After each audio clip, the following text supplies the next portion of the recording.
Ladies and gentlemen, boys and girls, children of all ages, welcome to the channel World of Wrestling. Here today to talk about AEW Battle of the Belts. Um, I'm gonna go on record to say I didn't particularly care for this show all that much. I'll tell you why. One, this seemed like a more enhanced Rampage with championship belts on the line for every match that was on this card. And the titles they picked was just what the fuck. Secondly, I think the show should have been 2 hours long.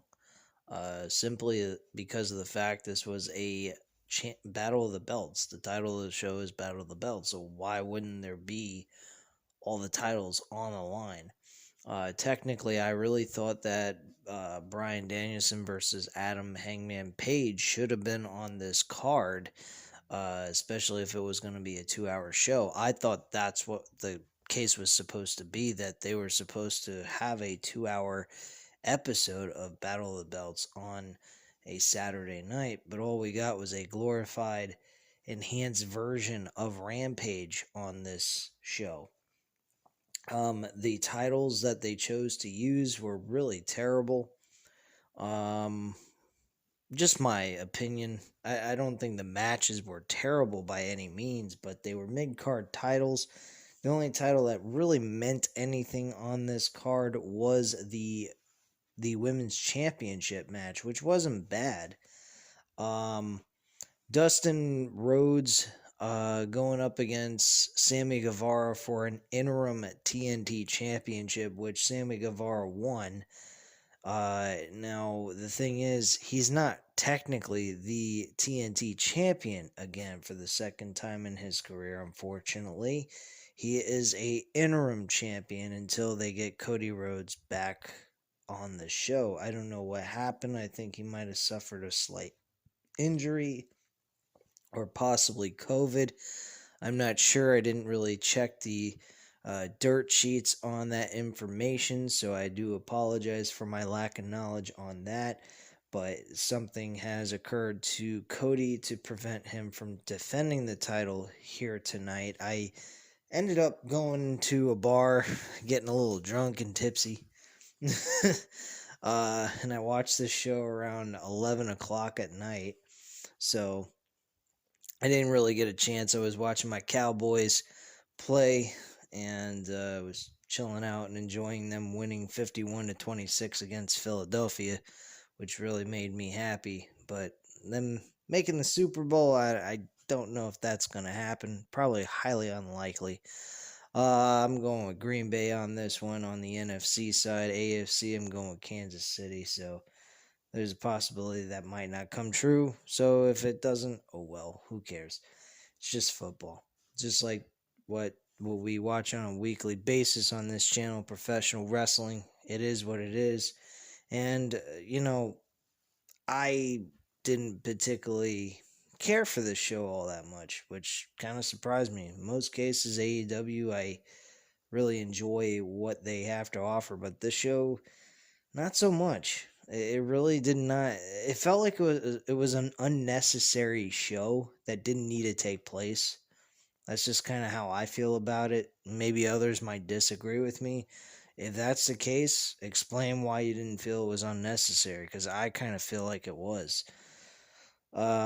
So let me just go over the three matches. There was no segments in between. Every match that was finished, the next match started, and it led all the way till the main event for the women's championship match for a full hour.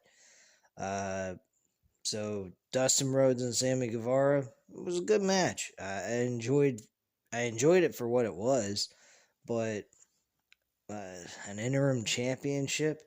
Once you get the real TNT championship off the card and put an interim championship, this is not like UFC, folks. I mean, and I could understand if it was for a world championship, you wanted to do that, but for a TNT title match, I mean, come on.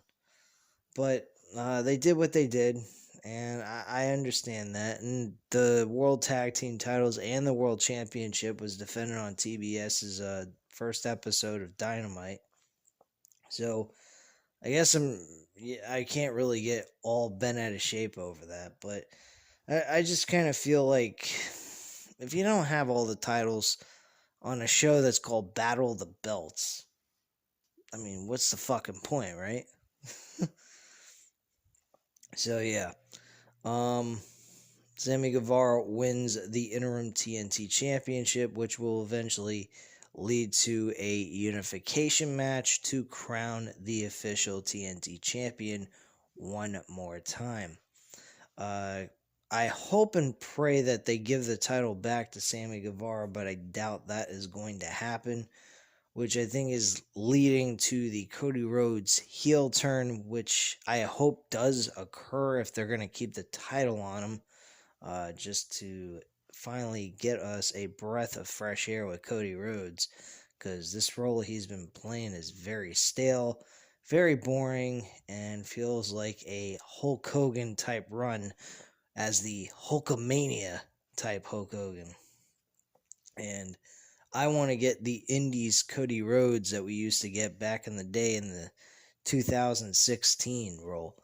I think he did an excellent job as that role, and he didn't do bad as a face, so I kind of hope that they revert him back to a heel so we get to see that 2016 Indies wrestler heel run that he provided in Ring of Honor and New Japan Wrestling throughout 2016 to 2018.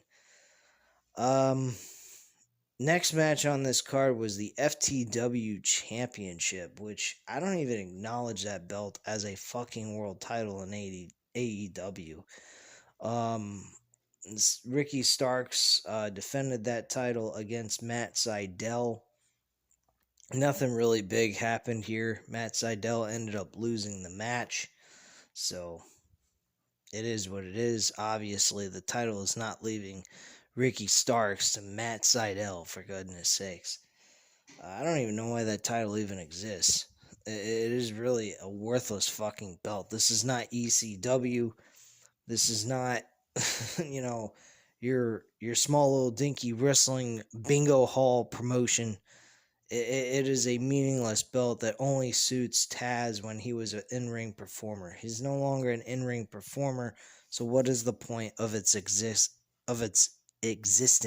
Excuse me, I'm getting tongue-tied here. I don't know why the fuck I'm doing that, but whatever.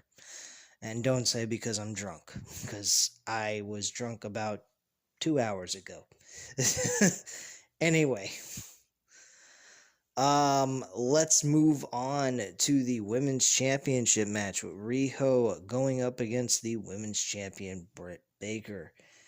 This was a good match. I thought it was noteworthy as a main event matchup. I think Britt Baker has delivered in some matches that were main event quality, but she also has to have the right opponent. Riho, I will openly admit, I don't particularly care for Riho. I don't think she is an entertaining performer, but her in-ring skills is pretty good. But you know, it is what it is for this match. But she managed to help provide an entertaining role in this matchup that made this match good. And make it a main event type match. Not that it had a lot of competition going into this entire card. I mean, if you look at the other two matches that came before it, I mean, there's not a whole lot to compare it to, outside of the TNT Interim Championship. But other than that, I mean, like, who fucking cares? I mean, FTW Championship with Ricky Starks and Matt Sydal. I mean, don't get me wrong, I think Ricky Starks has the ability to possibly do some entertaining things. Maybe one day become a TNT champion.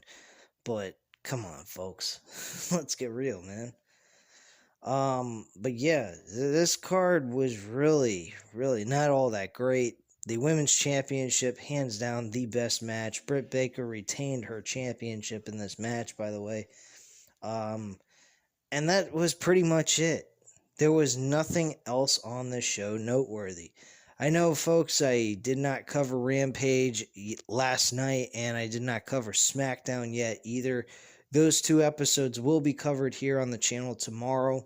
There's no pay-per-view taking place Sunday night. This is the final week of NFL regular season, so I will be covering this later on actually, I'll be uploading a video at night, Sunday night. So basically, you will get your 3-hour fill of wrestling content coverage, and giving you guys my review on how the shows went down. So I will be covering both of those in one video. I'm not going to be doing them separately because that's just too much bullshit to go through. So I will go ahead and give you guys the full review on my thoughts on how the show went. I have not heard from JD from New York 206 review on his episodes for the Rampage SmackDown reviews yet.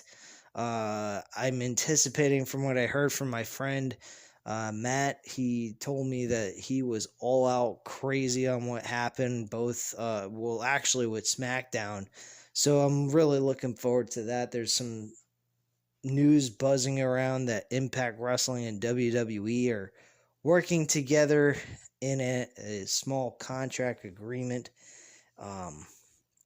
which I will get into on the SmackDown and Rampage review tomorrow, and give you guys my thoughts on that. But personally, I think that's fucking bizarre.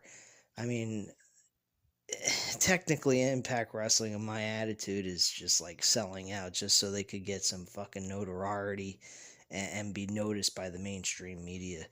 That's all I see from this. And then Mickie James being announced to be placed in the Royal Rumble and acknowledging that she's an Impact Impact Knockouts champion. What a fucking joke, man. Yeah, this Battle of the Belts was not really necessary. I don't think that they had to do this. I think this was something passable that they should have just let go, especially with Cody Rhodes not being at this show. I just don't particularly care. And really wish I didn't have to cover this, but I told you guys I would. And I wanted to stick to my word as much as I possibly can. I have a life of my own. I don't want to just purely just sit around and watch wrestling all fucking day long. I mean, let's get real. I gotta get a life, you know. But yeah, this was not something you have to go back and watch. I mean, if you look up the results, you'll see who's champion, and that's it. Or if you want to hear what I had to say, which of course you're on the video, you already heard what I had to say. Anyway, but yeah, I wouldn't recommend going back and watching this. This was not really a necessary thing to do. And like I said again, I don't feel like this was really needed to take place with the type of card that we got from this episode. So anyway, guys, at this time, you know what to do. Hit the like button if you like this video. Hit the subscribe button if you're not already subscribed to the channel. And leave a comment down below. I'll definitely get back to you on that. And I thank you guys very much for watching. Have a great night, guys. Bye.